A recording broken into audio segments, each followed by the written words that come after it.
നമ്മളൊക്കെ എത്ര ചെറിയവരായാലും അത്ര വലിയ കഴിവുള്ളവരൊന്നും അല്ല എന്ന് തോന്നിയാലും നമ്മൾ മാത്രം ചെയ്യാനായി ദൈവം കരുതിവെച്ചിട്ടുള്ള ചില നന്മകളുണ്ട് ഈ ലോകത്തില്. So B the light in someone's life even if your light is so little.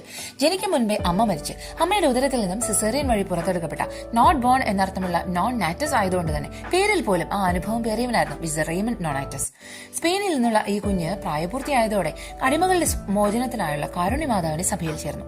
അടിമകളെ സ്വതന്ത്രരാക്കാനുള്ള ദൌത്യവുമായി അയക്കപ്പെട്ടപ്പോൾ ആദ്യം കയ്യിലുണ്ടായിരുന്ന പണം കൊണ്ട് കഴിയുന്നത്ര പേരെ സ്വതന്ത്രരാക്കിയ ശേഷം സ്വയം അടിമയായി തീർന്ന് പിന്നെയും പലരെയും സ്വതന്ത്രരാക്കി.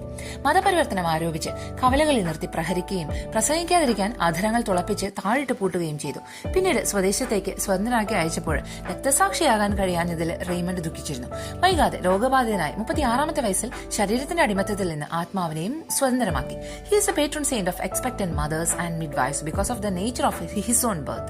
Some pray to him also as a patron saint of pro-life institutions.